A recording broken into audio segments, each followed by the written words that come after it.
All right, and we are live. Hello, ladies and gentlemen. Welcome to Culture of Gaming's Power Up Podcast, episode 28. I think it's 28. I am your host, Taylor, and I'm of course joined by Anthony. How's everybody doing today? Good. How about yourself? Okay. How about yourself? Yeah, pretty decent. Ready for an awesome podcast? Yeah. Yeah. So, what you been playing? What you been playing lately? Warframe. I've finally gotten into Warframe. I've been wanting to since I ever first got a PC. I've only spent like 3 or 4 hours on it, but it's caught my attention. I can see why Destiny went the route that they went.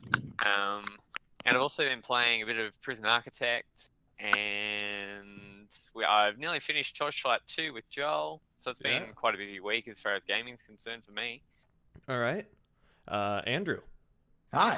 Yeah, you're of course joining us. What have you been playing this past week? I'm always on that Tekken 7 grind. How's that going for you? It's going okay. You know, I got the PC version recently. I've actually been streaming that on my personal Twitch page. All right. A bit. Maybe I'll bring it over to the site page or Twitch page. But I think I'm gonna play a lot of that game. Evo Evolution's up in it's coming up next month.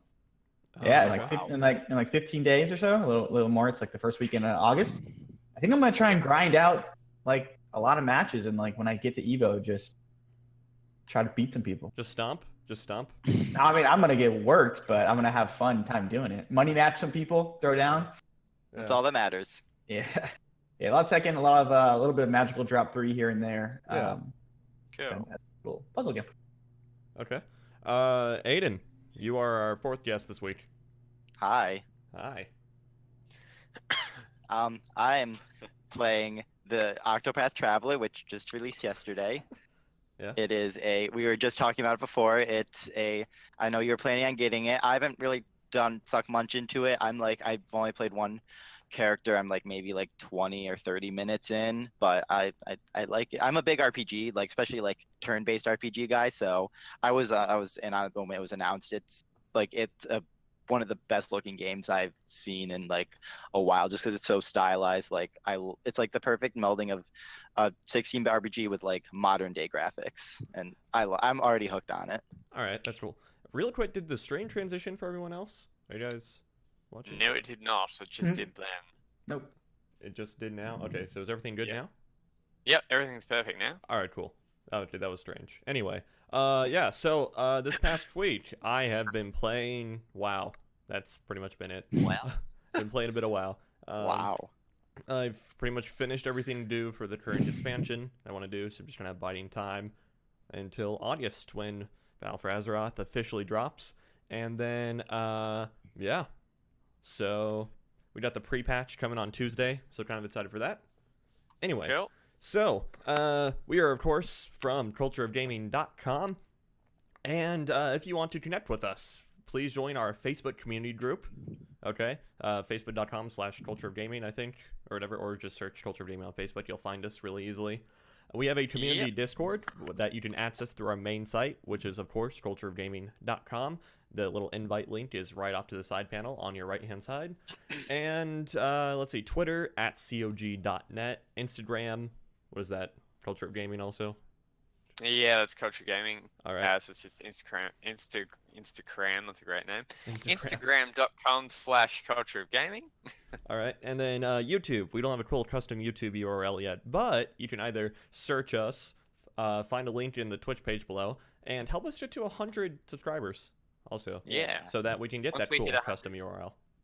Exactly. And then, of course, twitch.tv/Culture of Gaming. You're here right now if you're listening to the sound of my voice. Anyway, all right, so for the audience members watching live right now, keep in mind, we want you guys to be asking questions throughout the podcast, actively participating in the discussion, preferably through Twitch chat, but also through any other place where you can reach us live. So you can tweet at us, hit us up in the community Discord, etc., etc. Asking us stuff and participating in the discussion during these podcasts will get you entered into our monthly giveaway. And do we have the prize for July set yet? Yes, we do. All right. So, at the last podcast of the month, we'll be giving away a 1-month free PlayStation Plus membership. Awesome. Each month differs in prizes and whatnot. Some months we have games, some months we have codes, Mhm. some months we have magazines. It just depends what we get in and what we feel like giving away, really. So whatever we find at the top shelf in the garage in the very back corner. Whatever we find in the op shop, definitely. Yeah, exactly. All right, so with that, let's get right into the gaming news. Aidan, how about you take it away with our first story? Okay, so recently, I can't remember what day exactly, Nintendo had an investors call, as they usually do. I Mhm. mean, the infamous Nintendo shareholders. And obviously, one of the big success stories of the Switch has been its indie game output. Like, you've seen a bunch of high-profile indie games released on Switch. A lot of them have sold more copies on Switch than any other system. Even games like Super Meat Boy released like really well on Switch. Nintendo recently stated its intention to not immediately, but to soon release 20 to 30 indie games per week on the Nintendo eShop, Whoa. which is quite a bit of games. That if you do the rough math, it's about like around 1,500 games. I think, 1,500 games in a year. That's just indie games. So, I Wow. mean, if you guys who wants That's to take reins on that, yeah, that's absolutely ridiculous. Like ridiculously awesome. Don't get me wrong, but wow, that's just Man. I can't even. Is there actually that many indie games out there though that they can actually utilize? I mean- Like good ones? it can be. I mean, indie games can be like Who says literally they have any to be good? games. Who says they have to Oh, be good? No. I mean, Wow. that's a point I'll get to in Okay. in a bit. Yeah. I mean, yeah, I'm glad that the eShop is super easy to use and very That easy to discover all those good games. So I'm glad Yeah. that you're just gonna lump 20 potentially not great games on top of the good ones. yeah, like the eShop. I mean, if they do that, they are going to need to update the eShop. Like, Big- it's not terrible. Like, it's not terrible, but it's discoverability is an issue. And when that many games, they're gonna need to redesign it. for sure. Yeah. Hopefully, maybe when they drop that internet stuff, like the paid for, Mhm. but maybe they'll redesign it then. But Maybe. I mean, we can only hope. Well, Like the paid subscription stuff. for like the NES games and whatnot. Yeah. Or yeah, for the Or online like a part service. of it, Yeah. Yeah, Mhm. that launches in September. So I Mhm. mean, we probably are getting an update. Probably will be getting an OS update in the next month or so for it. So maybe that'll be part of it. I mean, like inherently, the eShop isn't all that broken in terms of infrastructure, right? They just need some better like No. search options and filters. Is more or less Yeah. what we're getting at. It's a lot better than the PlayStation Store. Yeah. That's It- horrible to navigate. It works responsively. Yeah, it's just like, you try to find a game and you have to like go to new releases and then you just like, oh wait, it was released last week, not this week. So you have to scroll down just through new releases. There's no just like, oh, what's hot or whatever stuff. Wait, I you don't, can't search? Brutal. you can, well- but like it's not great. There is a tweet from, I think it was Alana Pierce, former RGN. She said it was like if you search MA, like it gives you predictive search.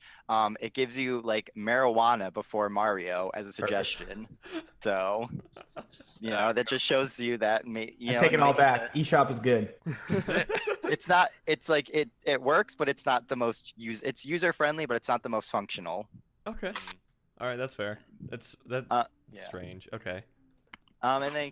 So there's other issues too, because when you have that many games, it becomes almost impossible to promote a lot. Like most of these games are just gonna fall by the wayside. It's like it's kind of like I equate it to like the Netflix thing where they're releasing like 700 original series this year, and more than half those titles are like things no one even heard about or gets barely promoted. It's like it averages out to 2 shows a day. Like you're just not able to give you're not able to give a game like a good, like a deserving high profile indie game the marketing push that it needs. Because it just by like one, you have to compete with 20 other games to get spotlight, and then next week is just going to be a whole new cycle of games. They just kind of lump it out there and hopefully like the communities push that game enough for the developers. Yeah, I was gonna say it's like I'm sure I won't. It's like I won't say it'll be easy by any means necessarily to parse through the good games and whatnot, but Yeah. I'd imagine word of mouth through the community will do quite a Yeah. bit, you know? Yeah. So, Yeah. It is like it's kind of like Steam too, where like and like see I can't like how many games is like 12,000 games last year on Steam. yeah. Like Mm. oh, I'd like and obviously this is something that we'll have to figure out by like it won't know until it actually happens, but is it going to be like a quantity versus quality situation? Like will we Mm. get a lot of 20 30 games but a lot of them aren't good? Like are they just going to be like iOS ports which aren't necessarily inherently bad, but are they just going to be like not so good games that are just Yep. there just to add numbers? Because I mean, so that's like I'm concerned because I would rather have a smaller number of Good quality meaningful, high quality stuff than just constant outpouring of so or not great games, because it kind of dilutes the overall Nintendo Switch library if it's just being brought down. Because that is kind of what this issue Steam is facing. Like they just have Yeah. all these games that aren't that great, and it kind of brings Yeah. the whole system, the whole system, I Experience. guess, is like down as a whole. Yeah. No, I see. Do It's we like, think? oh, go ahead, Anthony. Do we think they'll start off with like a massively high number, like 30 games, and then they might cut back, like within 6 months? Like they might demo with a high quantity, and then they'll be like, "Oh, well, we don't really need this many. How about 10 a month?" I think it really depends on how well it's received. You know, if they really, Yeah. if like the community reception is that the Switch is being bogged down with crapware or something like Yeah. that, then it's like Yeah. probably, you know, they'll start cutting back on it and, you know, they'll do more to regulate it. But I think they just Yeah. want to start throwing a bunch of stuff to the wind, so to speak, and just seeing Yeah. what goes. That- That's my worry, is that they're just gonna just throw whatever games out there just to say, look at all the indie games we have. It's like the Wii all over again. Yeah. Yeah.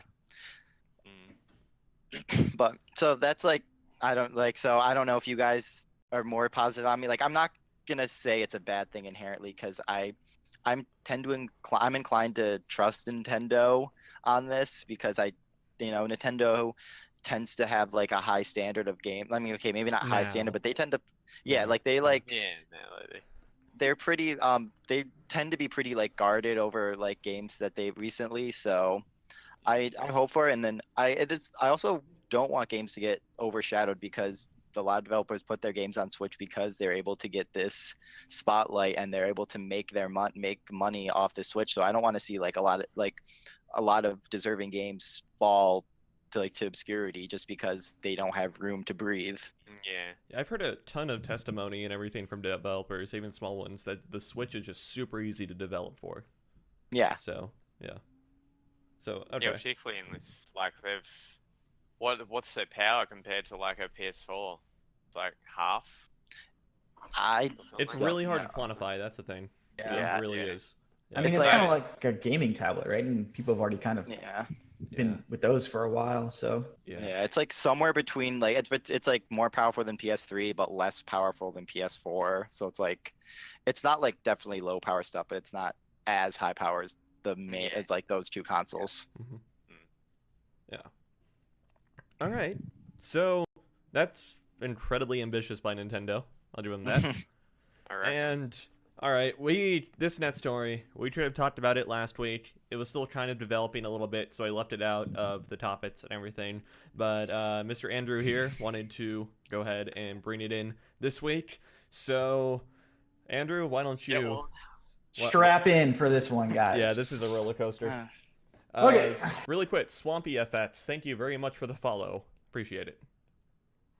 We're gonna talk about the whole ArenaNet situation. I don't know if you guys have fully caught up. It's very misconstrued now. So Mhm. I'm just gonna kind of read out the stuff. You guys can form your own opinion, and then we'll kind of go from there, I suppose. Yeah, that sounds great. But yeah, so basically what happened is a developer on Twitter, Jessica Price, she goes out on Twitter and Hey, really she's- quick, what is ArenaNet? What do they do? Oh, sorry, yeah, right. ArenaNet. They are the developers of Guild Wars 2, All right. which is a very popular like MMO. It's pretty fun MMO. Has about 1 million or so concurrent players right now. Mhm. I've delved into it a little bit.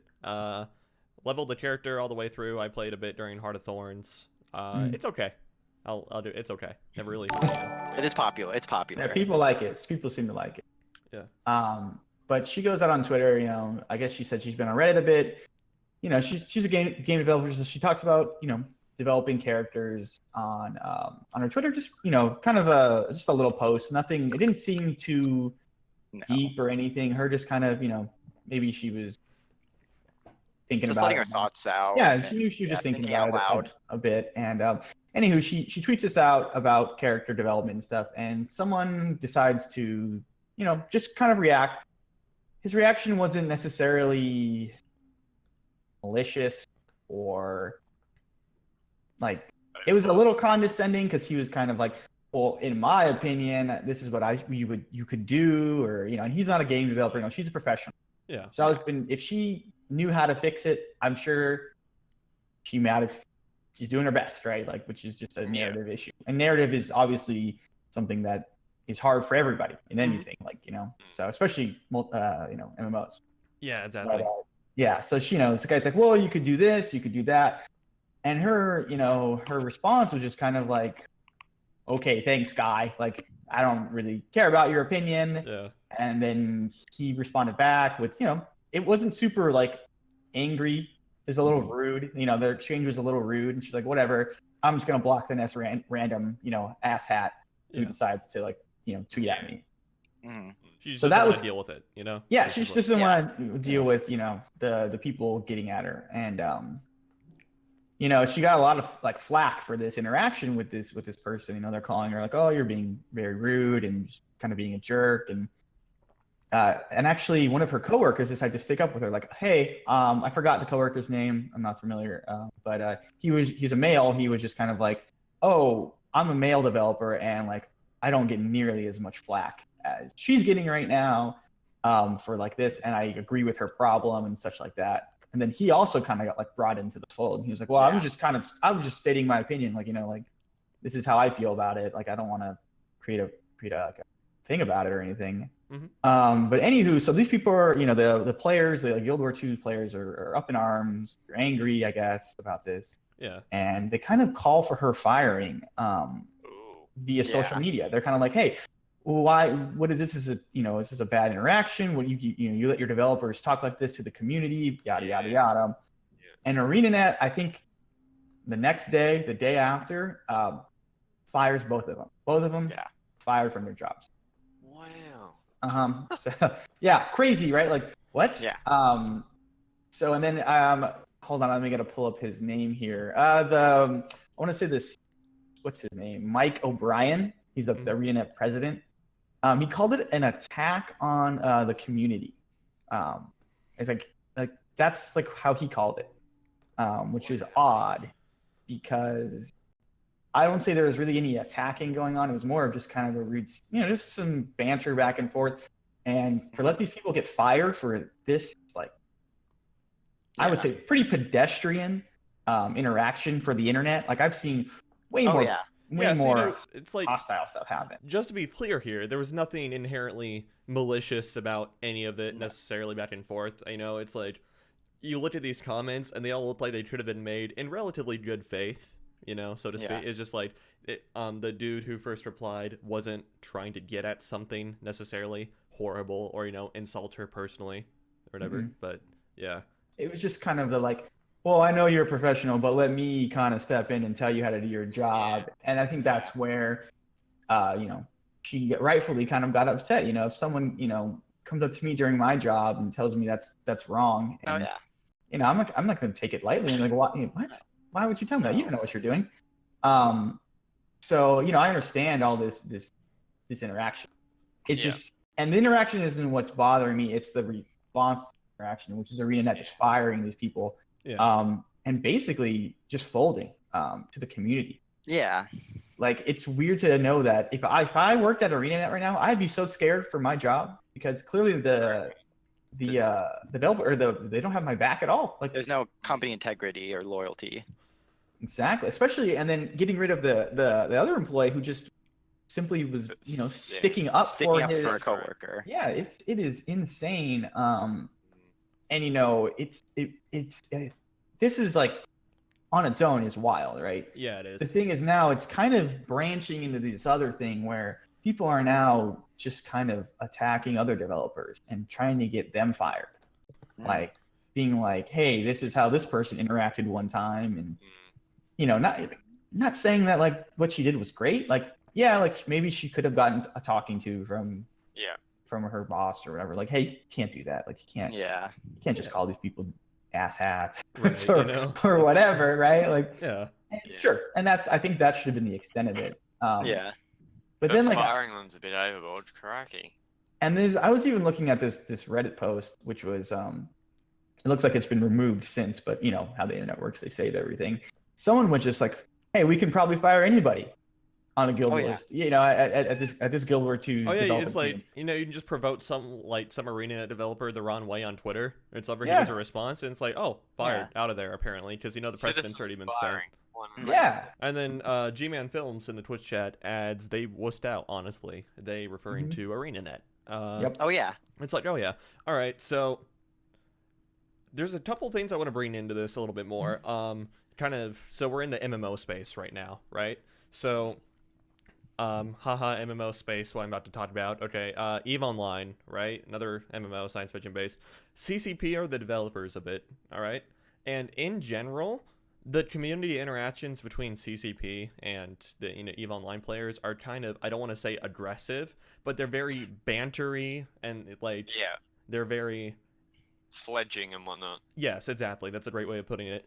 And it's like CCP has the developers back in almost everything, no matter what the response is or whatever. Because usually CCP replies with the same amount of hostility or whatever that the community member would bring up to them. Like, you know, if you were to ask a nice and polite question to Fozzie, the lead game developer or whatever, he would respond in a nice and polite way. If you were to ask a very snarky, like smart-ass-asked question to Fozzie, he would reply in a very snarky, smart-ass-asked way type thing. And it's like, CCP, the developers, has the developers back all the way through it. That's the thing. So, it's like, ARENAnet, who, you know, is a direct competitor to CCP, because, you know, they both share games in the same market and field and everything.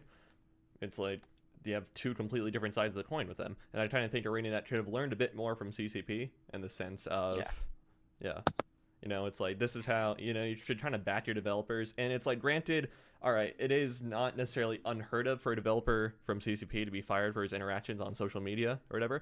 But they have to screw up really bad. Like, they have to be the one escalating it, being malicious, etc., etc. Yeah. And then also in reference to, and then it's like Blizzard, makers of World of Warcraft and everything. World of Warcraft had this very, I would say popular author. She writes most of the books for World of Warcraft and everything, called Christy Golden, who was recently brought on as a primary writer for the Warcraft story at Blizzard itself. And so it's like, a lot of the community is mixed on how she writes books and everything, how she characterizes everything. And on the internet and like through communities or whatever, she gets a ton of flack for like how she writes a certain character, or maybe if she flip-flops a certain character a certain way or what have you. But it's like her trick is she just doesn't reply to it or whatever. Yeah, so it's like you don't really know what to think. So it's like either one of these options would have been a much better way for ARENAnet to handle it. Either it's like either this developer lady just should have not replied in the first place or whatever, or in the case that she did reply, you know, ARENAnet should have had a bit of a spine and said, yeah. So anyway, that's what I want to bring to it.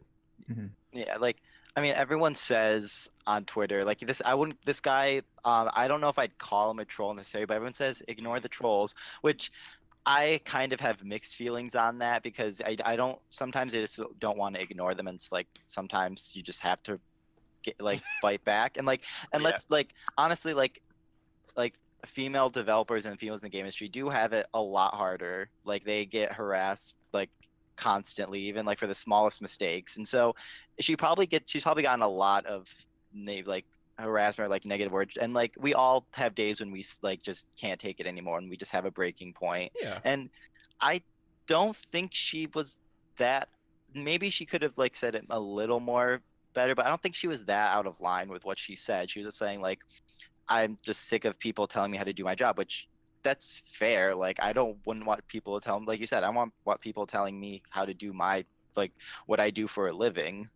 So so maybe she could have gone a little differently, but I don't blame her for like probably got to a point where she just couldn't take it anymore and like wanted to just let out her emotions. It does suck that ArenaNet just went the easy way out because just by getting rid of her and like just cutting all ties, because you think when you work for a company, the one thing, if like they don't have your back, then that's like the one thing you want. And it does set a really bad precedent in like for the industry around. Like Yeah, it does. it's like, oh, if I say one wrong thing, like there is a difference between saying things that are truly bad and like truly offensive and just saying like arguing with someone, like not even like that aggressively. It's just like oh, if I slip up like one, say like one, just like have like a bad day and write something maybe a little more mean spirited than I do, then like do you fear like I just like, are you just gonna lose your job? Like Yeah. like you said, does it give like, it gives like these fans who I wouldn't even call fans if they're going to harass the people who make the games they love. Like, are they just going to run wild and try to see like just going to try to get who they want? Like I just don't think this sets a very good precedent for the industry at all. Like it's just like it kind of gives fans power over people's jobs, which is kind of ugly and scary. Yeah, Mhm. it kind of goes down a dark path.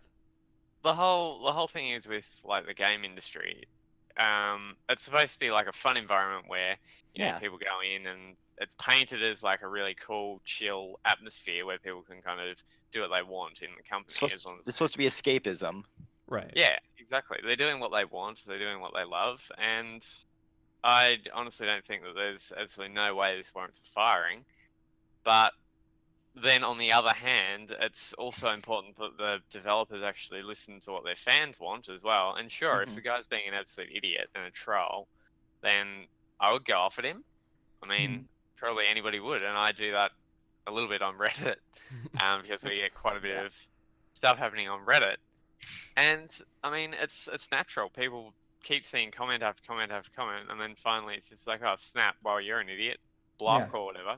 Yeah. There's no way. Sure, she should have been, told or whatever, like, maybe don't do this or whatnot, but that's just insane. And that's just an easy way out. Firing someone for that, over here, that'd be illegal. It's like, yeah, exactly. I'd say even in the U.S., she has a pretty decent case of wrongful termination of him. Or they both do. I'd say they both do, to be honest. Yeah. It also sets up what maybe is a more interesting thing, was the whole unionizing of these game developers. I think that I was gonna say, like the thing is like video game union is like they're not unionized, so like that's like, so who like, I mean, I'm not, this is like kind of outside, like I have no knowledge of like unions and businesses and legal stuff, but I like, will this, because I know there's been cases for and against unionizing of game developers, because one, it forces them to actually have like normal hours and not like work themselves to death. It'll prevent crunch time. Yeah, and then but it also kind of restricts on the things you can do like as in that company. And so I don't know, it'll be interesting to see if like this has any ripple effects on any ongoing efforts to create a developers union. Yeah, I mean, at least someone's got your back at that point, right? Yeah. Right, exactly. I mean, over here, it all comes under digital media. Like, game development. Oh, wow. All that, okay. Yeah. And if they're on permanent hours, which is 38 hours a week, maximum, and they've been there for more than 6 months, they can't be terminated unless they've actually fully done something completely dodgy, like sworn at the boss or whatever. Yeah. Yeah. But yeah, that's just insane. Wow. Yeah, I would definitely say over here they do have a decent case for wrongful termination. Yeah. You know? Yeah. Or at the very least, if not the full court proceeding, a settlement would probably reach out for it. But yeah, I think feel like there's going to be some. Yeah, I feel like there's going to be some legal action. I hope so. Yeah, stay tuned to Power Up for the follow up on that. Whatever becomes of it, you know. So Anthony, one last thing I want to ask you about this topic is: do you think this has like entities in the gaming industry, both journalism like we do, or developers themselves, kind of restructuring and rethinking their PR policies, their public interaction policies with individual developers and everything? Or how do you think this is gonna turn out? I mean, so to me, it entirely depends. Like, were they were they coming at her on her own private Twitter, or was it on the? It was Yeah, her own it was on private her It was her Twitter. personal wow. Twitter. Oh wow, okay, that's insane. But the thing is like it's a representative of the company type thing. Yeah. Yeah, I know. Like, I'm not going to go and be a jackass to someone on Twitter because, that reflects Yeah. not only poorly on me, but also on COG also if I have my Yeah, stuff on yeah. Twitter labeled for COG. So, Yeah. I mean, I've like in jobs that I've been in, I've had that as well with like social media and all that. yeah. As far as it changing all PR and everything, it probably will. They'll probably crack down on what they can and can't say to their audience, and Mhm. at the moment, I feel that's quite lax in what they It's kind of a grey area. Like the developers and whatnot can just kind of say what they want, and then it's kind of up to their boss to kind of determine if they want to, go after them or whatnot. Mhm. I think it'll definitely tighten things up in the whole industry, and I think it definitely should be like game developers should be unionized, 100%. Okay.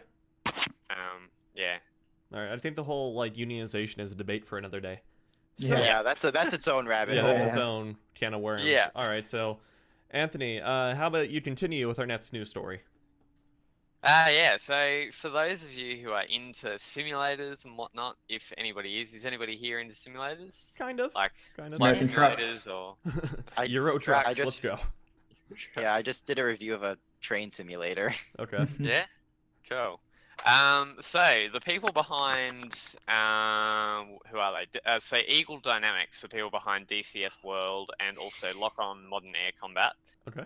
are developing a brand new game, which is another simulator, and it's an air combat simulator, and it's simply called Modern Air Combat.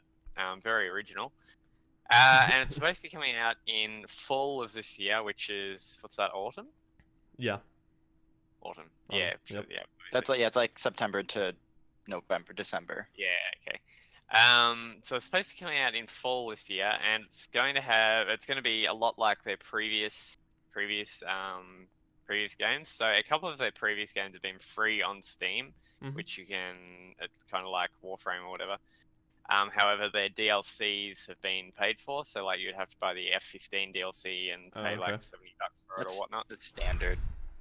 They're changing that around with this one, so they're going to have it where everything's included, like all their aircraft and everything. So they're going to have 14 included aircraft from like the massive Warthog through to the F-15 and all that. Okay. It's going to take place in the Korean War period through to now, basically. So Okay. it's going to have different combat scenarios and different missions and whatnot. Also, in their previous games, they haven't had missions. They've had like tutorials and whatnot. But you've had to also buy the mission packs. In this one, it's going to all be included. And I'm definitely excited for it because I'm a massive simulator person, particularly like Flight Simulator X and like X-Plane and all that kind of stuff. So I'm definitely excited for it. Who else is any of you guys interested in it or not really? Or It looks neat, honestly. Like, Yeah, I'll be the honest, it trailer looks looks neat. fantastic. I've always like it's like I'm kind of waiting for before really getting into like any sort of like sim setup or whatever. I almost pulled the trigger on a sort of sim setup when I was playing Arma quite a bit and like piloting and stuff, but never did. So it's like maybe when Star Citizen comes out, I'll consider another big like sim setup. But I think this is really cool, and I think one of the takeaways for me out of this, even if I'm not gonna personally play the sim, is the restructure of the business model. I think that's super cool to see. So Yeah, well, having everything included because, to me, like if you buy a game, at least something should be there. right.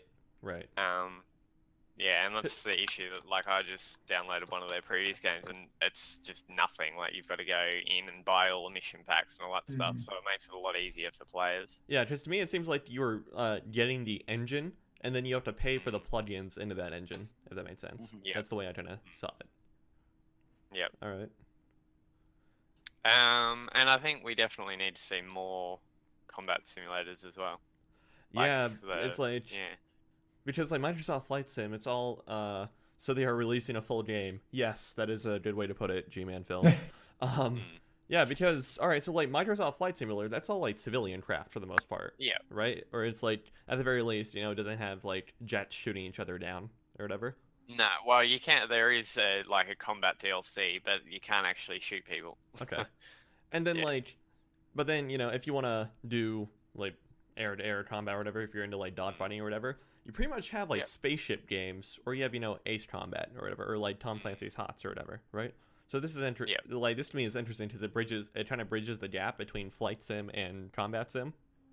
Yep. Because Ace Mhm. Combat is so arcadey, especially compared to like a Yeah. flight sim. So Mm. yeah, all right. Yeah, it's all cut down for a controller or. Yeah. Mm. Andrew, would you And like to add? also, Oh, what's one up? also important point. This is primarily developed for VR, Awesome. cool. but you can also play it without VR. Awesome. Mm. All right. I wish I liked flying in games. Okay. I Yeah, just that's my hate it. thing. Okay. Yeah. Have you me have too. you played like a proper simulator? That sounds like the worst. Why would I want to Oh do that? dear. Oh, I don't even want to fly in GTA. Oh, Okay. dear. You know, like I don't when like in Battlefield I just run. I rarely get in tanks. Like I don't like any Yeah, I of was it. like- Yeah. I barely like driving in video games. Yeah. It's something that not many of us can do. Like you can drive a car, but you can't fly a plane every day. You know. Yeah. Yeah, I don't. So, I guess. exciting. I I don't want to. That's You're not that's so wrong. much pressure. That's so much pressure. My experience with Flight Simulator is seeing this guy's YouTube channel where he basically, I think he's worked in air traffic control, like for the Air Force in real life or whatever, Okay. and he trolls other Ah. people on the Microsoft I Flight think I've seen Simulator that. by being an aircraft controller, Wow. whatever in Flight Sim. Yeah, that's Yeah. my experience with it. Doing good laugh at those videos. Well, hey, look, if you play a flight simulator, and then if you go on a jet and the pilot dies, then you can at least land the plane. I feel like that's What is that? not- That's that happens in a movie. I'm pretty sure. I feel like that's Yeah. not. Was that an I'm not Archer even kidding. episode? Was that an Archer? That's episode? from like Snakes on a Plane. Watch Snakes on a Plane. I'm Or pretty like sure that Airplane. happens in that movie. Or Watch airplane. Aircraft Investigation. It happens Airplane quite is often. incredible. Airplane is incredible. Yes, it is a great movie. Yeah. All right. Oh dear. Resident Flight Sim expert. Bye.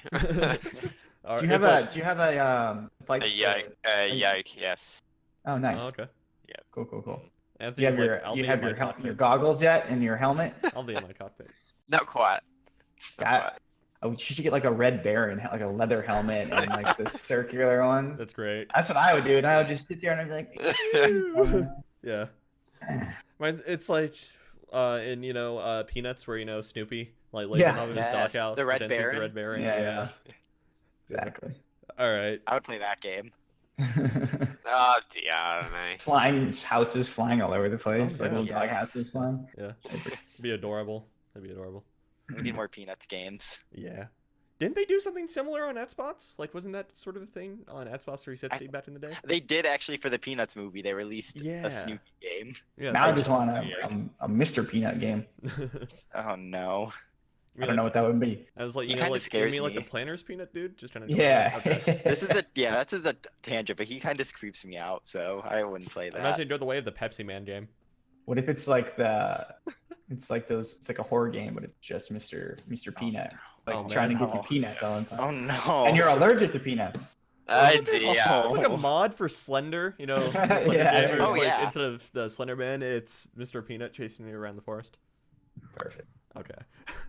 All right, so the last gaming news story of the day today, I'm going to bring in the newly released Octopath Traveller. You've heard me talk about it on the podcast, especially during our E3 coverage. I'm literally about to jet out after the podcast and go pick it up. Yay. Yeah. So upon its release, Chinese gamers have memed Octopath Traveller to TEM8 Traveller because of the English difficulty. So, because the level of difficulty in the English version of the game or whatever, reading comprehension, English is tough. Okay, let's put it like that. Yeah, I mean, Hardest language in the world, Yeah. apparently. English is Yep. tough, especially coming from Chinese or any other Asian language. Okay, and so it's like TEM8 is this decently high level like English major exam that Oh, okay. Chinese students have to take if they're an English major and pass. Uh, And so there was a thread on Chinese gaming forum talking about the benefits of video games and everything. And one poster on the thread brought up how you can use video games to learn English or whatever. and that pertains to you. And there's a similar thing over here. I know a couple of people who study Japanese and they play games in Japanese to reinforce their learning or whatever, right? Sure. And so, Mhm. kind of a similar thing. But yeah, they've nicknamed Octopath Traveler to Tem8 Traveler.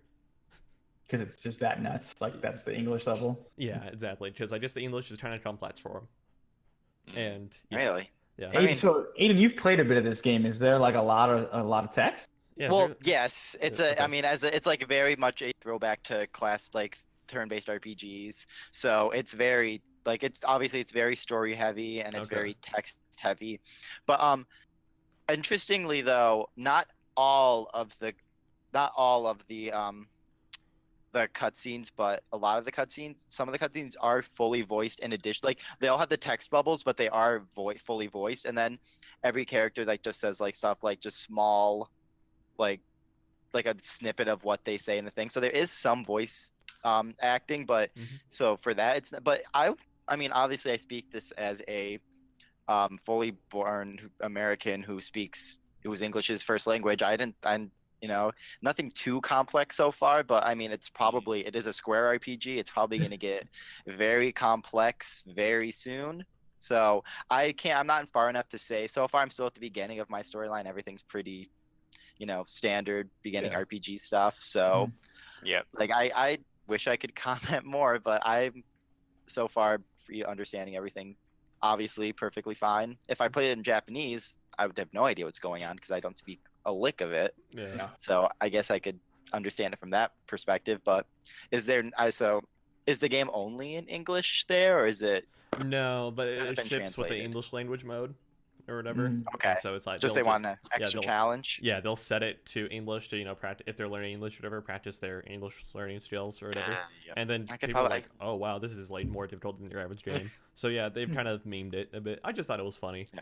Yeah. I thought it was It is. kinda It's a funny. funny story. It is Yeah. interesting, yeah. Learning through video games. Yeah. All right. So Has anyone been known else? to happen. Anyone else want to go ahead and add stuff to it or Mm, no? Okay. No. All right. Cool. No. All right. So that wraps up our gaming news topic. And well, if you tuned in last week, you do know that we did change the format of the podcast a little bit, as well as expand it. So obviously, we do have some awesome new visuals for us made by our sort of I dare call him an intern graphic designer, Nerd Awakens. We'll have to get him on the podcast at some point. So yeah, go follow him on Twitter. I believe it is also at Nerd Awakens also. He did an absolutely incredible oh, job. that's that guy that was commenting on the streams. Yeah. Who that was? Yeah, and I was so like, yeah, who is this guy? he did an absolutely incredible job, all the stuff and whatnot. Yeah, and definitely. yeah, super impressed with how everything looks and everything. So yeah, but then as part of the new format as well, we are as you may have noticed, we had each person on the podcast bring in a news story, which I think just worked well, at least for gaming news. And because this is primarily a gaming podcast, that is the bulk of news stories. But coming with a site redesign very much in the future, we do plan on branching out into movie and anime news. And so to kind of ease the transition into it during the podcast here, again, it is gaming centric. It will always be gaming centric. We just want to throw in the occasional movie and anime story every episode. So instead of 4, there's 1 per each category. Anyway, moving right along to our movie news. The Marvel character Nova is rumored to be getting his own MCU movie. For those of you who don't know, rough premise of Nova is basically Green Lantern. Okay. Yeah, there's the Nova Corps. Yeah. Nova Corps, I've heard of this from. Okay. Yeah, they're in the Guardians of the Galaxy. I played some Marvel's Yeah. Capcom 3. I'm familiar with Nova. Okay, so Okay. have you seen a MCU movie? Yeah. All right, really quick, Infinity War spoilers, okay? Yes.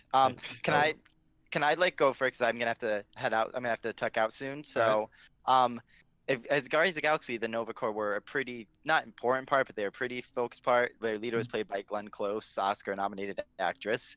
But in the beginning of Infinity War, as you know, it's Thanos getting the Infinity Stones. At the end of Guardians of the Galaxy, they were holding the Power Stone on the planet. I can't remember Xanadar or something. Yeah. Something like that. Yeah. Xandar, yeah. And Xander. it's just a casual throwaway mention, but it says that Thanos destroyed the whole planet. So that's under the assumption that the Nova Corps is destroyed too. So Just to get an itty bitty stone, he destroyed the whole planet. I mean, it is one of the most powerful objects in the universe. So you gotta do what you gotta do. I love how casual what it you gotta is in the do movie to- also. Yeah, They're just like, oh You yeah, gotta he do just what you gotta destroyed a planet. It's like, what? I know. No, at least Everyone thought during it was A New gonna be a Hope big we got a part. set piece. No, at least Yeah. during New Hope we got a set piece. Yeah. And so the rumor about this character is that it's going to be this Sam Alexander, who's like, I think that's the rumor I heard. He's like a teenager, so he's like completely new to, because Nova's like one of those characters, because Marvel likes their legacy heroes. They like do like other characters taking on their mantles. He's a kid who takes up the mantle of Nova, so it'll be interesting to see how they work. Because like, I'm assuming the Nova Corps is gone, just decimated. So it'll be interesting to see how this, like, if like it may kind of make sense, because this child or teenager taking up the mantle of this, pretty much picking up the ruins of this organization that like controls the galaxy. And just as a business reason, Marvel needs more characters for films. It's very looking likely that, I mean, we have the Black Widow movie coming that's just got a director, but it's looking very likely that, I know, a lot of their original heroes are on their way out, so obviously they got to be pushing up, and since he is a younger character, that is someone they can keep on to for a few years. Yeah. So it makes sense a lot of like business wise too. Yeah. All right. So yeah, I personally couldn't care less. Not really a massive Marvel fan. That's nice. Yeah. This has made a whole bunch of personal difference to me, you know. All right, cool. They're bringing another character in. I threw it in here because I figured it'd be popular to talk about, you know. Yeah. All right. And So I just talked about it all. yeah, no, And that's fine. On that note, goodbye. I'm sorry to leave All early. right. Really quick, where can people find you? Like on Twitter? On Twitter, I am at Aidan Simons. It's AIDAN SIMONDS, Okay. and you can find me there. I talk about Kingdom Hearts and Pokemon, probably Octopath Traveller soon, and that's also conveniently what I talk about in Culture of Gaming. Then my articles, that's all pretty much Pokemon, Kingdom Hearts, and probably Octopath Traveller. And so that's it. Thanks for having me on, and hopefully I'll be back on sometime soon. All right. And goodbye. Awesome. Go All ahead. right. Right. Thanks for coming. Peace. Enjoy. See ya. All right. Thanks for Overlays having in a me. break real quick. I'll fix it right away. Yeah, Anthony, what are your thoughts on Nova? Well, I'm like a massive Marvel person, but I don't know that much about the lore, I must say. Okay. I do want to know more about the lore, but I haven't really had time. Too busy reading Star Wars books and whatnot. Well, it's going to be interesting because they're introducing Captain Marvel as well. Yeah. She's supposed to be getting her own movie sometime next year, I Okay. think. Something like that. And yeah, they definitely need to increase on their characters, and like, because with Captain America is going to be going, and Iron Man probably eventually, and Thor and all that, so they're going to need to bring in a new Avengers team eventually. So it's like they're gonna need a new guard set up, so to speak. Yeah, exactly. With what Aidan said about Xandar getting destroyed, it's probably going to be that they're from a different reality, Okay. I would say, because there's multiple realities in the Marvel universe, Very fair. like multiple Earths and all that. Mhm. A tiny bit off topic, but did anybody know that Shazam, which is out of the DC universe, is also called Captain Marvel? I knew that. Yeah. That's weird, Okay. because he's not. Yeah, I don't know. I mean, it's Marvel as in Marvel Universe, but then Captain Marvel's in DC. It's strange. Oh yeah. Mm. Isn't think there the only like, reason I knew that- specifically a character dedicated to keeping the DC and Marvel universes separate also? Like there's a character that's Is he? jointly owned by both companies, and his entire dedicated job is to keep the timeline separate from each other from Marvel and DC. That's Captain Marvel. Or that's somebody else. I think it's someone Shit. else. Oh, okay. All right. I have no. Overlay is fixed anyway. Yeah. So, are we excited for this character at all? Like Anthony, you strike me as a pretty big MCU fan. Are you excited at all? Like, Well, the thing is, I don't want to see all the other older people go, but I mean, I'm excited to see where they go with it. I didn't like I haven't liked any of the Marvel TV series. I'm hoping that they do a good job with like their newer characters, introducing them and whatnot. So that'll be interesting to see. I am kind of excited for it, but not massively. All right. Mm. That's very fair. What about you, Andrew? You haven't really said anything. I'll care. maybe watch it eventually if it comes to Netflix or their whatever, Yeah. like their own little Yeah. streaming service. But yeah, I liked Marvel for a bit there, and then there's too many movies. I don't want to catch up on all of them. It's very fair. Yeah. Okay, so I'll watch them now and then at my house, at my leisure. But like Ant-Man and the Wasp just came out this week, but I'm like, Haven't seen it yet. yeah. It's one of those I don't maybe. plan on seeing. Yeah. Oh, I haven't seen Ant-Man yet, even though I heard it's fantastic.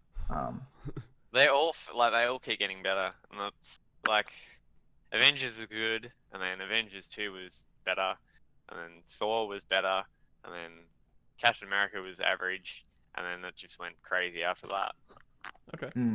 Okay. So, Yeah. All right. So, moving right along over to anime news.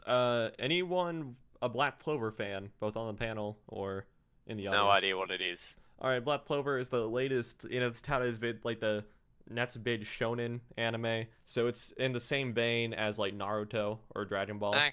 Okay, it's touted as the next big shonen anime.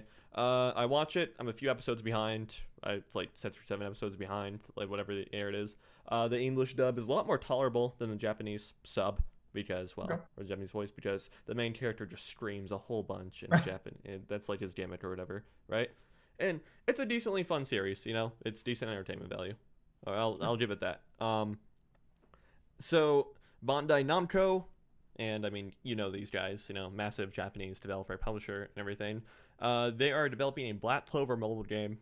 So Ooh, mobile game. yeah, mobile game, and it's gonna be. Interesting. It's basically so in the show there are these squads of magic knights. They're called like the Black Bulls, the Golden Dawn, etc., etc. They're these separate squads of like these magic knights or whatever. And I guess the premise of the mobile game is like you kind of lead your own squad or whatever of magic knights. Okay. So Cool. yeah, I'm sure if you're like a super fan of the series, this is widely appealing to you. And I mean, Yeah. Show is received well in Japan at least, which is important. Show is decently received over here. A lot of people have issues with the pacing. That's a little bit besides the point. So yeah. There's a ton of like smaller anime news that you always come across or whatever. It's like, oh, this series everyone's watching gets a new key visual, but like that's just more of like a blip point to add in. So I was trying to relate it to gaming somehow. I talked about Ace Attorney getting a second season last week because that's a game series, and so it's like now this one is actually getting a game, and mobile gaming is a part of gaming. Sorry. Yeah. Yeah. True. I do want to kind of bring one small thing up.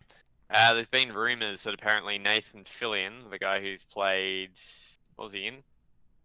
He was on Halo 5, like one of the He was voices on Buck Halo from 5, the and Halo he was series. Buck from the Halo series, and he was on Firefly as well. That's right. Firefly, That's yeah. He's rumored to be playing Nathan Drake in the new Uncharted movie that's apparently in development at the moment. He's been rumored for a while. Yeah. Oh, well, he's been tweeting quite a bit of stuff about it, apparently. Oh, okay. Okay. Well, we'll see if that even ever comes out, man. Yeah. It's been going for like 5 years, but yeah, it's just something small that I thought I'd bring up. All right. Yeah, that's cool. So Uncharted might be getting a movie. Yep. Hopefully. Because the games aren't ready movies enough. I know, right? It's like, isn't it like there's like a solid 4 hours of cutscenes in one of the Uncharted games? Like, there's a Maybe. Okay. Did you guys read about like the Oh, whole did like you? the thing with like Nathan Drake and like how he's not actually getting shot during the game? Yeah, exactly. It was just like the luck thing or whatever. and Yeah, it's like, yeah. If you actually die, his luck runs out. And he actually got shot. I thought that was a decent. I thought that was a cool way of explaining it. Honestly, I like. It's not that. bad. Yeah, you know, like it helps out a little bit with like the disconnect between taking one shot in the shoulder and being down, and it's a neat thing that I'm glad people can just be like, yeah, that's what it is. Yeah. Sure, like or like Whatever. whether or not they actually had that when they were making it, but I don't know. That's neat. That's probably my favorite like explanation for it, to be honest. Yeah. So, all right, yeah, cool. And slightly related to anime news, did finish Darling in the Franxx the other day, and you know what that is if you've watched it, okay? And it was a ride, okay? I'll give you that. I personally enjoyed it. By the end of it, the community kind of got split into 3 different camps, There was the camp of people liked it pretty much all the way through. There was the camp of it lost people through, and then there was the camp it lost people by around episode 20 or so, and then it was a 24 episode series. Yep. And there's the third camp of I don't even know if I liked it. I was just along for the ride. I definitely fall into the first camp. I enjoyed it a lot all the way through. Yeah. Yeah. So anyway, just quick little blurb Cool. about that. The ending kind of destroyed me emotionally. Just to be expected. Like Ori. Yeah, exactly. Almost worse than Ori. Definitely worse than Ori. Oh. Definitely worse than Ori. Oh, okay, fair Yeah. Anyway, enough. so yeah, if you haven't watched it, I would give it a try.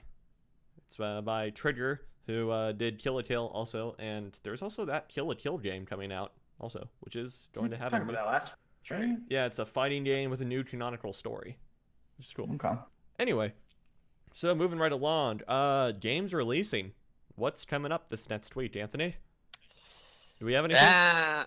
Yes, I do have something. All right, Luckily, I cool. managed to get some stuff together. Yeah. So for this week, ranges from the 15th through to the 22nd, or 14th through to the 21st for Americans, I suppose I'd say. Okay. As far as stuff coming out on the 17th, we have Adventure Time: Pirates of the I can't pronounce this. Okay. Encridian, I think it is. All right. Encridian, something like that. If you watch the show, I'm sure you know how to pronounce it.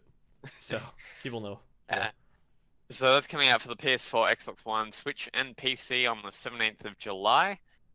Sonic Mania Plus is coming for the Switch, PS4, and Xbox One, also on the 17th. On the 19th, we have Mother Gunship, which is coming to the PS4, Xbox One, and PC on the 19th as well. We also have Tempest 4000, which is basically a 3D shoot 'em up that looks awesome, and I'm thinking about picking it up, to be honest. That's coming for the PS4 and Xbox One. I'm thinking about getting a PS4 just for it, so it looks so good. And then that's coming on the 19th as well. And Excellent. also on the 19th, there's a lot coming on the 19th. Pool Panic for the Switch and for the PC. So basically, it's basically so you're on a billiard table, but it basically frees the billiards from the table and unleashes them into the world, where all the different pool tables are like city blocks and all that kind of stuff. And you've got to try and get all the individual balls into their holes, and then they're trying to run away from you and stuff. It's really weird. It looks interesting though, and that's coming for the PC and for the Switch, also on the 19th. And that's all I've got for stuff coming up for the next week. Awesome. So really quick, going back to the Nathan Drake thing, G-Man Films in the chat clarifies that it is actually a fan theory. Oh, really? I thought the developer went out and Really? said something about it. Okay, maybe. I seem to Yeah, remember a developer also, but it could also be a fan theory. Either way, I'd believe it, honestly. Yeah. Either way, I like the explanation. I'll roll with it for a bit. Yeah. Yeah. All right. Cool. So, we are moving on to the community questions segment. And, yeah, keep in mind that if you would like to ask questions to have answered on the podcast, you can, up to a week before it airs, you can go to our Culture of Gaming community Discord. The link you can find on cultureofgaming.com for the instant invite. Go to the Power Up Podcast questions section and ask away, and we will be sure to answer it. Remember that asking a question gets you entered into our monthly giveaway, which we mentioned earlier in the show is a month of PS Plus subscription. So, yeah, and then, of course, if there's anything you want to chime in with as we're doing this segment right now, hit us up in the Twitch chat, preferably, or if not, on Twitter or even Discord itself. So, yeah, we will still chat that throughout the show, obviously, because, computers work fast. Yeah. Anyway, so our first question comes from Kevin. Is DRM a good idea, or does it encourage cracking? Cracking, for those of you who don't know, being the breakage of the DRM so that it can be torrented, like uploaded and torrented and pirated and whatnot. I don't know. It's like a weird slope, right? What do you mean? DRM obviously protects an intellectual property from some stuff, but at the same time it also can cause issues or have some kind of weird whatever they're called, rootkit or something weird like that. Yeah. I don't know. It's like it's like DRM if it's running in the background for a game or whatever can cause performance issues because of the chance it Yeah. goes through prevent piracy and whatnot. So. All right. Interesting The first opinion, the first opinion I'll provide for it is, I think it's ultimately futile at this point, to be honest. You know, so many people have access to so much knowledge as to how to crack this DRM and everything. Someone will get through it eventually. That's just an inevitable thing. So it's like, I think for games at least, it's very, it's kind of futile for games at least. But at the same time, you know, that could be fallible because, you know, the same argument can be applied to internet security everywhere. It's like, oh, well, someone's just going to get through it anyway. Why not have it?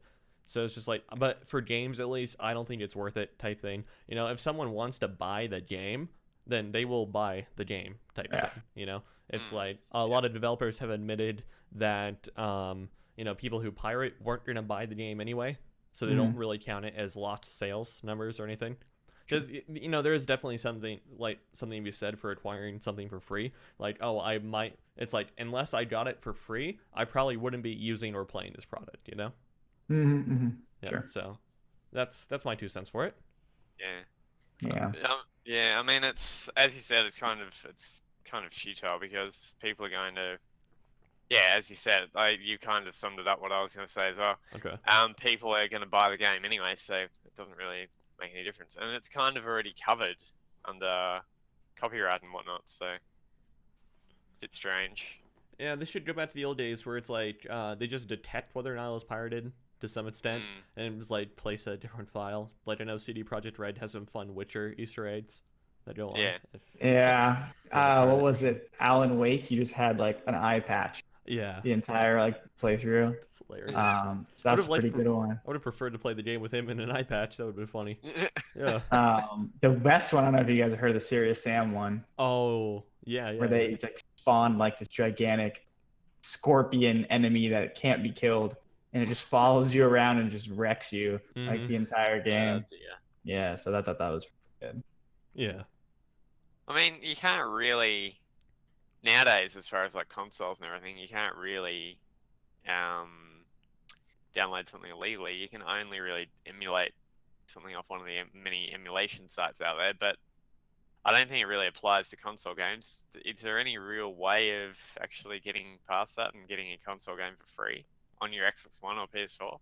I mean, yeah. There is. They're like PCs basically, so I'm sure there's a way. There is actually. I suppose it's just a matter of It's like I can't describe the actual process on this show because reasons, you know. It's like it's like Mythbusters can't explain how they make explosives or whatever. Same kind of concept, but yeah, it's like there is in fact a process where you can.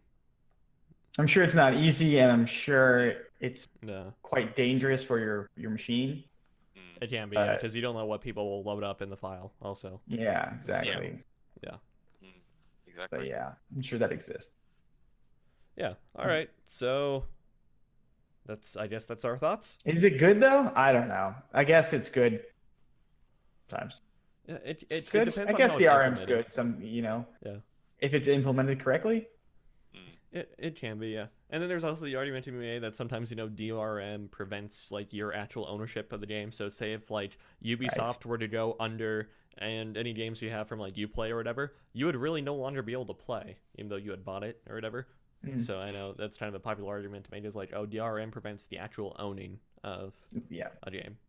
Like that whole Microsoft, like, when they announced Xbox One, it was a lot of that DRM. Be online the whole time. Yeah, that's right. Yeah. Yeah.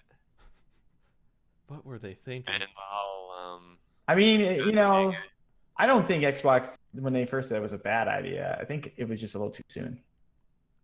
So eventually. Well, I mean, you can't share games. That's. Well, right, yeah. I said, I think the worst part about the Xbox DRM wasn't necessarily the always online thing. It was the fact that it had to always be online with Kinect at first. And that was effectively a camera that was always online. Yeah. So then, yeah, I think that was the worst part about it for people. At least we're moving to a digital, age where probably, next I don't know how many years you're probably just going to get a digital copy of almost everything. Yeah. Which to be fair, I'm not too sure. It's like the argument for a camera always being on you and like watching you in 2013 might have held up in 2013, but I mean, there's always this to consider. That's true. The Yeah, microphone's probably always there's on. always that to consider. Yeah. So. Or even laptops with their webcams and whatnot. Yeah. Exactly. Yeah. I'm sure we just made a bunch of people paranoid. Yeah, making myself paranoid. I'm looking at my phone now. Cover your webcam, quick! It's like, Yeah, excellent I know. work, guys. Where's the post-its at? Get on it. Oh man, at my college they actually sell like little I don't want to say proprietary, but like devices specifically made to hook on the lip of a laptop, and it looks a little bit to block out the camera and mic and everything. It's like this That's little not like Bad idea. it's like this little angle bracket that just fits over the lip of your laptop, and it's like Oh dear. It's not a bad idea. no, but it's just like they charge like $8 for it versus a Yeah. Post-it that is virtually free. Yeah. So It looks nice. Oh, yeah. Yeah. What about, did like any of you it's see the reflective. Shark Tank Post-it note holder? Yes. No, Yes, I did. I'll look it up. That's funny. Can't blame people That's for just- trying. Okay. All right, so our next community question comes to us from Chelsea. If you had to pick between your top 2 favorite games, what would it be? I hate this question. Oh, dear. Yeah, it's a bad question. Not that it's a bad question. I just don't want to choose personally. Yeah, exactly. I can't even narrow down my favorite games to Two? 2. Yeah. Are you kidding me? Let alone, it's like narrow it down to 2 and then go even further to 1, Well, it's like one thing where it's like I could probably pick my favorite game off the top of my head just because, like, sure, I'll just do a quick one. Yeah. But picking the second one is where it gets tricky. Yeah, exactly. I'd say Donkey Kong 64 is the first one. Okay. And apparently no one liked it, so whatever. I don't understand that. How can people not like Donkey Kong 64? No, it's fair. I didn't say anything like, oh, Donkey Kong 64 is a bad game or whatever. It's generally disliked, though. I'm pretty sure. Is it? Okay. I think in the grand scheme of Donkey Kong, Oh, it's not no. Mm, Okay. a good one. All right. But I don't know.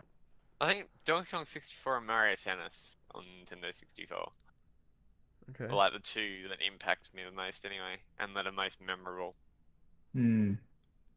Um, Oh yeah, pick one. I have to pick. Okay, Donkey Kong 64 Okay. All right. any day. Oh man, this is Yeah, like- incredibly difficult for me. There's so many Obviously, like, for me, like Street Fighter 2. It got 9 out of 10 on IGN. That's IGN, man. Oh, come on. it's IGN, man. It's the man. Yeah. Kidding. They're great people there. I don't know. This is Actually, I thought maybe it's the wrong one I'm thinking, but I thought Donkey Kong 64 was like generally not a big, huge hit. there are so many Well, I like got 9 on metrics. GameSpot. There are so many like That's still high. it's GameSpot, man. I'm joking. Oh, come on. There are so many Nintendo metrics Lab. that like you can go off of to pick your favorite game. It's like Yeah. so many games had like a narrative that have impacted me over the years and stuck with Mhm. me or whatever. I know. Right? Yeah. Yeah, it's hard to be like, oh, something impacted me, but at the same time, like, well, it's not going to hold up today. I don't know if I would want to play that game now today. Right. Um, Yeah. So there's so many I would say- metrics you can measure your favorite game off of. Mhm. I played a lot of SOCOM 2. Mhm. Or Fantastic. Oblivion. Yeah. Like, I don't want to play that now because it probably doesn't feel good. Right. Mm. But like Street Fighter 2 would probably is going to win against any second for me. Okay. I don't know. A second for me would probably. You see, I'm having a hard time. I have like a 3-way tie over here, man. Like, Metal Gear Solid 2 or 3 would be like one of my second favorite. yeah, maybe. Yeah. I really like that game a lot. Yeah. So it's so weird. Like Come my on, stuff, Taylor, it's always changing. Yeah, it's like this is really, really difficult for me, Yeah. What's your 3 games that you got? It's up to like 5 now that I consider as Oh, all like good. equal value, and it really sucks. It's like, wow. Flip a coin. Do you have a 5-sided coin I can use? 5-sided dice. dice, yeah. Oh, I don't have any like right offhand here.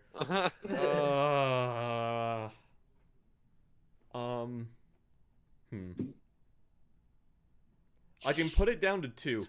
I can put it down to 2. Okay, what I are think. This doesn't sound really strange, but Mhm. like the first one is World of Dang. Warcraft. I hold in such a high regard just because like I've played it for so long, and it's like I'm a pretty young dude, okay? It's like I Mhm. turn 20 tomorrow, okay? And it's like I've played WoW for like 10 to 11 years. Okay. Jeez, like So it's nearly like, half I've your played- life. Huh? Yeah, it's like I've played this for a lot of my life, and it's like I've met a ton of people playing it and everything. It's like, all the interactions are positive and whatnot. It's like, I mean, these people I grew up with, so to speak. Sure. So it's like, it's like, granted, WoW might not have such like a gripping narrative or whatever, but it's like I grew up with the world playing in this world. Interacting with people in this world. So it's like that's a big part of it for me also. And then it's like the other setting game is To the Moon because of how much the narrative impacted me. It was just absolutely insane. I played that in October of 2016. Wow. Okay. Yeah. So yeah, that's what I got to. So maybe come back to me and I'll decide. Yeah. Andrew? Well, we've already chosen. Oh so we wait, that's can't- right. You said like Street Yeah, Fighter we've or already whatever. picked, man. Damn. So Damn. come That's back right. later. Yeah. There is no later. It's now. We'll just do like a 5-minute stream of Taylor choosing his game. Sitting there. I think I would have to give it to WoW, Sure. just because of how much of a part of my life it's been and everything. Mhm. So yeah. Anyway. All right. And then our free discussion topic, past community questions, is Star Citizen has officially stopped offering refunds. This would have been my news story, except I didn't know how long this discussion would go, so I put it here. Yeah. So are we familiar with Star Citizen, or brief intro? I want to say that's the one where you can like buy ships and they're very expensive. Yes, and it's in early, or it's not in early access, it's in development still. You have Yeah. alpha access. Yeah, that you got it. You got it. That one been in forever, like since 2014 or 13. Right. Yeah. 13. Yeah. Yep. Sure. Been a back That in was the since one. then. That was It's a the one little- where they announced a new deal, not DLC, a new update at E3, correct? No. Really? Oh don't yes, think yes, it so. was. Did It was they? during the Oh, okay. PCG show. It was And I was like, "Ooh, I want to play this." the very misconstrued Star Citizen trailer at E3 2018. Hmm. Okay. Yeah, I remember this. Does it look anything like that? I mean, it looks something like that, yeah, but it's like Yeah. most of the features that they were showing off in the trailer aren't actually in the game yet. Mm. So it's So like, they're offering. So they're offering. So correct me if I'm wrong. Do you buy this game or do you just have to buy the ships and stuff? all right, so here's how it works, okay? Is basically Star Citizen, as a way of funding its development, okay, Mhm. is through in-game ships or whatever. And think of it sort of as like getting products as a pre-order to use in-game later when it comes out or whatever. So it's like when it first came out, I think like the minimum was $40, okay? Minimum was $40, and it would get you alpha access as all the modules released. This was back in 2013, so the model Mhm. might have changed slightly. But all right, so when I got it, minimum was $40 for the starting package, as they called it, or whatever, Mhm. right? And so it's like, this package had a starter ship, the basic ship, the RSI Aurora, okay? Yep. And then it would have the alpha access all the way through development. So, as they release the various modules of the game and everything to alpha test and beta test and everything, you could play it. It got you Squadron 42, which is the single player campaign, okay?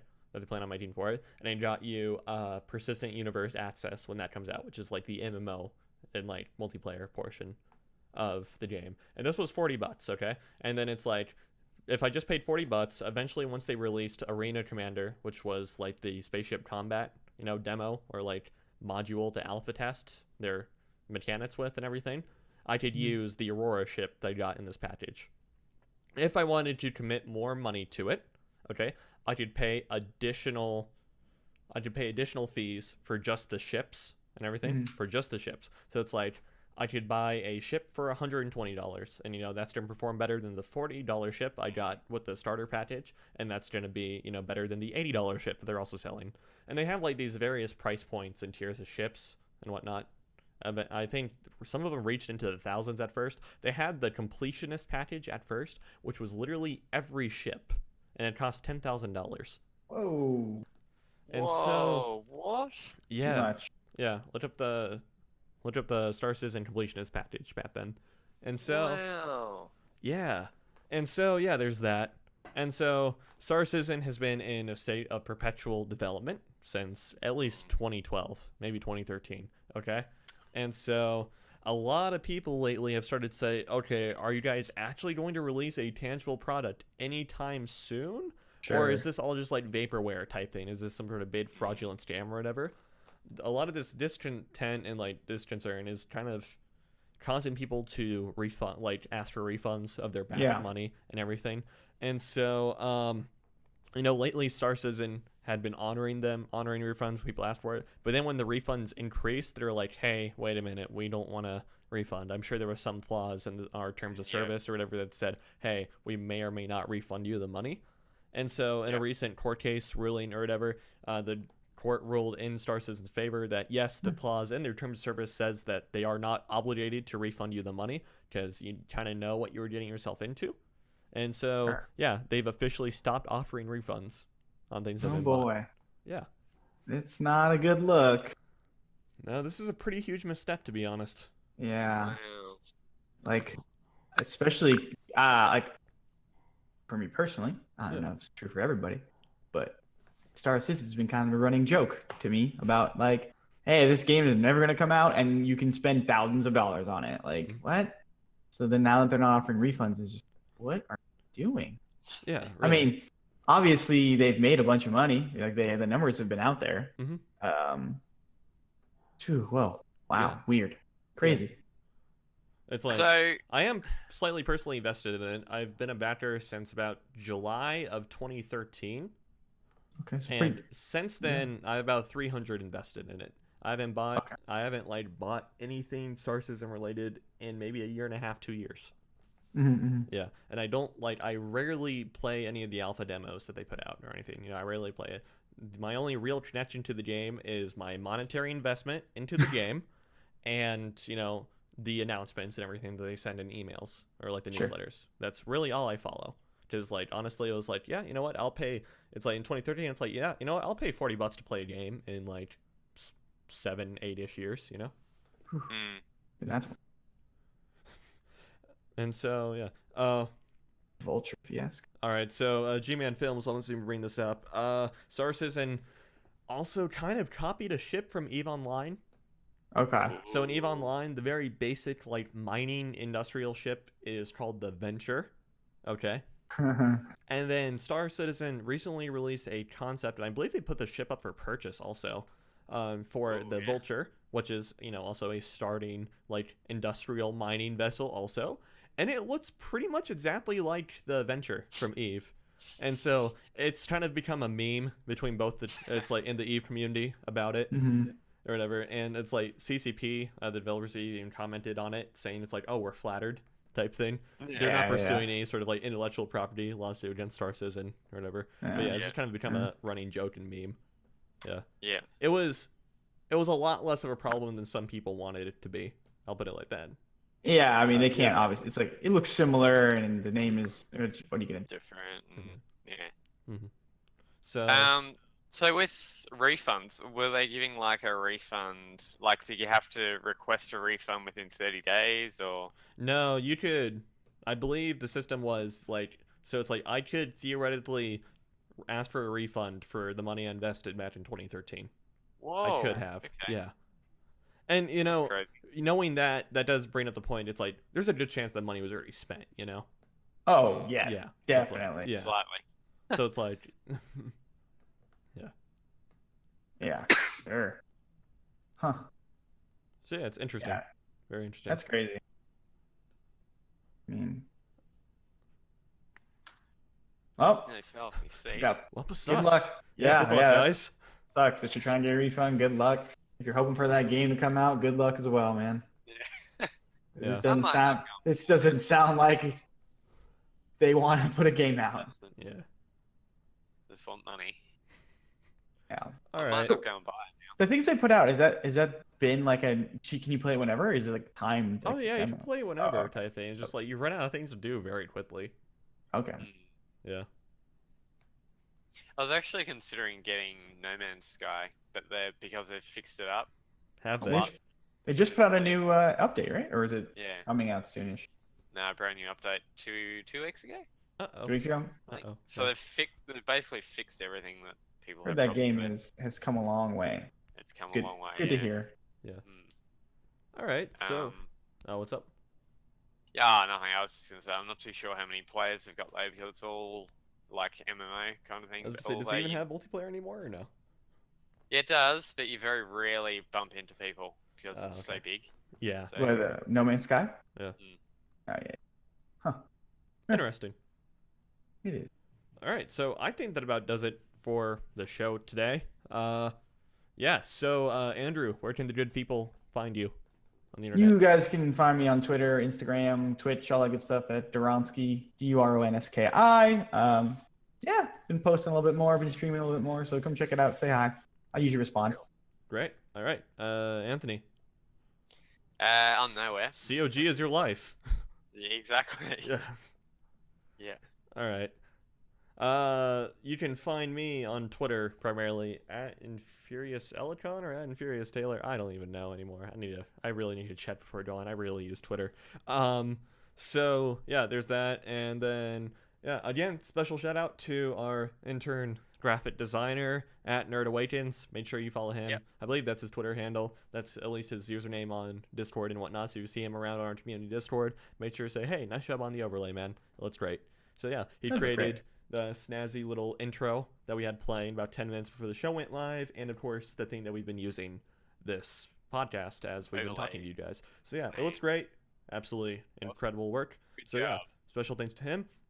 Make sure so make sure you go follow us on all the places you can and everything that was outlined at the beginning of the show, and we would really appreciate it if you supported us on Patreon. Even like $1 a month goes a long way. You get for every progressing tier, you get you get more and more extensive behind the scenes look as to how we operate here at COG and everything, and even some specific Patreon made content. So Precisely. that's kind of like bonus content. And just to clarify, our core main content on COG will never be locked behind a paywall. Okay? Yes. The stuff, exactly. the perks and rewards you get at Patreon are just very specialized and tailored to you guys on Patreon. Although the only issue that I do have with Patreon is when you upload videos, they Mhm. have to be uploaded to YouTube first. What I've been doing is I've been setting all those videos to private, so Yeah. then everybody else can't see them, only the Patreon people.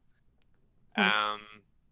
And we are also going to be introducing like the more people we get on, we're going to be introducing like a Minecraft world or some kind of world for our Patreon supporters on some kind of game or whatnot. We'll be doing a poll for that in the near future, probably after we redesign our site, and we'll be going from there on that one. Very cool. All right, so yeah, thank you guys so much for watching. We will see you guys next week at twitch.tv/cultureofgaming.